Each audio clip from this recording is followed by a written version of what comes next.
współpraca między rodzicami a nauczycielami wpływa pozytywnie na przystosowanie dziecka do środowiska szkolnego oraz na jego postępy w nauce. Ważne jest, aby rodzice poświęcili czas na poznanie szkoły, w której dziecko rozpoczyna naukę. Szkoły powinny zaprosić rodziców i dzieci na wstępny wywiad oraz wizytę przed rozpoczęciem nauki. Jeśli uczniowie i ich rodzice nie mówią po islandzku lub nie rozumieją dobrze języka islandzkiego, szkoła powinna zapewnić im poradnictwo i dostęp do informacji o działalności szkoły podstawowej. Ciepłe przyjęcie dzieci, które rozpoczynają naukę w nowej szkole, może złagodzić obawy i niepokój, które mogą pojawić się u dzieci z powodu niepewności związanej z przebywaniem w nowym środowisku. Wszyscy muszą być świadomi przybycia nowego ucznia. Ma to znaczący wpływ na doświadczenia dziecka w pierwszych dniach pobytu w nowej szkole. Ważne jest, żebyś jako rodzic zapoznał się z tym, jak będą wyglądać pierwsze dni dziecka w szkole, po to, żebyś był lepiej zorientowany i mógł pomóc swojemu dziecku. Nauczyciele wysyłają e-maile informacyjne do rodziców i opiekunów na początku roku szkolnego, a następnie co tydzień e-maile albo listy w formie papierowej. Wielu nauczycieli wysyła informacje w języku islandzkim i angielskim, ale jeśli jako rodzic masz trudności z czytaniem listów w tych językach, ważne jest, aby powiadomić o tym szkołę tak, aby nauczyciele mieli to na uwadze w przyszłości.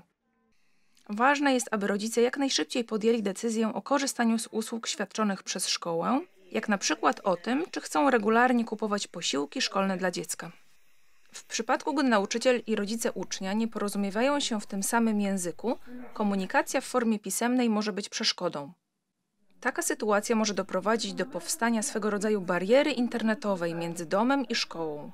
To potwierdza znaczenie budowania dobrej komunikacji i zaufania już od samego początku. Nauczyciel i rodzice muszą się spotykać i rozmawiać ze sobą, aby uzyskać informacje, które nie mogą być wysłane drogą elektroniczną ze szkoły do domów i odwrotnie. Nauczyciele mają obowiązek zachowania poufności w sprawach osobistych swoich uczniów. Nauczanie w szkołach jest zorganizowane na podstawie kryteriów zawartych w programie nauczania dla szkół podstawowych. Program zakłada, że w procesie nauczania brane są pod uwagę różne potrzeby uczniów, w tym uczniów, dla których język islandzki nie jest językiem ojczystym. Ważne jest, aby Twoje dziecko wiedziało, czego się od niego oczekuje w szkole i aby zadania, które otrzymuje, były dostosowane do jego potrzeb. Język i zrozumienie odgrywają tu dużą rolę. Jeśli masz jakiekolwiek informacje lub pytania do wychowawcy dziecka lub innych pracowników szkoły, takich jak dyrekcja szkoły lub pedagog szkolny, zawsze możesz wysłać wiadomość e-mail do konkretnej osoby lub zadzwonić.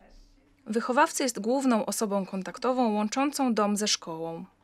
Dlatego bardzo ważne jest, żeby oboje rodziców poświęciło czas na spotkanie z wychowawcą podczas wywiadu wstępnego, ponieważ w ten sposób możliwe jest nawiązanie kontaktu między wszystkimi stronami zaangażowanymi w nauczanie dziecka.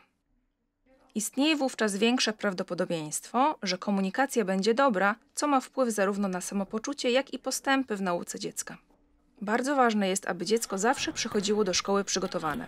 Dzieci w szkołach podstawowych na Islandii mają zajęcia wychowania fizycznego raz lub 2 razy w tygodniu i muszą mieć ze sobą odpowiednią odzież, aby czuć się komfortowo podczas zajęć sportowych. W szkołach podstawowych odbywają się również lekcje pływania, więc należy upewnić się, że dzieci zabierają ze sobą stroje kąpielowe i ręczniki na basen.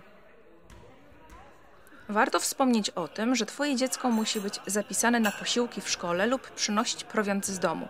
Dobre odżywianie jest kluczem do tego, aby Twoje dziecko czuło się dobrze i miało lepszą koncentrację w szkole. Jeśli interesujesz się organizacją nauczania i pracą domową dziecka, ma to pozytywny wpływ na jego samopoczucie, co jest bardzo ważne w procesie nauczania.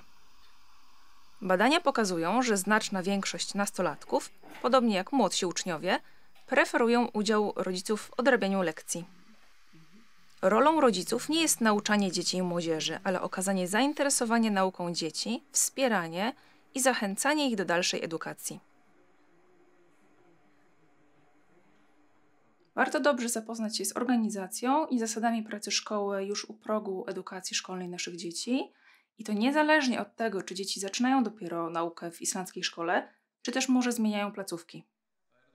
Do informowania o cotygodniowym planie zajęć dla każdej klasy lub grupy uczniów szkoły najczęściej używają aplikacji lub systemu internetowego, takiego jak Mentor lub Naumfus.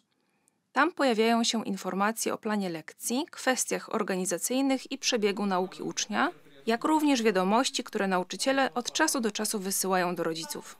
Google Classroom to inny przykład narzędzia, z którego korzysta wiele szkół, a dzięki któremu nauczyciele mają możliwość dodawania materiałów edukacyjnych, opisów zadań, kryteriów oceny prac uczniów i innych informacji, które dotyczą nauki. Dobre samopoczucie Twojego dziecka w szkole jest równie istotne, co jego postępy w nauce. Dzieci muszą mieć kolegów w szkole i czuć, że przynależą do grupy. Posiadanie kolegi w szkole to nie tylko posiadanie kolegi do zabawy, ale ma to również wpływ na rozwój dzieci. Wiadomo również, że posiadanie kolegów w szkole wiąże się z lepszymi wynikami w nauce. Przerwy, w tym przerwy obiadowe, są istotnym elementem społecznego aspektu życia dzieci. Interakcje między uczniami podczas przerw różnią się często od interakcji podczas zajęć lekcyjnych. Zachęcanie dziecka do poznania innych uczniów w szkole ma w związku z tym ogromne znaczenie. Jeśli Twoje relacje ze szkołą są dobre, istnieje większa szansa, że znasz dzieci, które są w tej samej klasie co Twoje dziecko. Ułatwia to zachęcenie dziecka do komunikowania się z kolegami z klasy zarówno w szkole, jak i poza nią.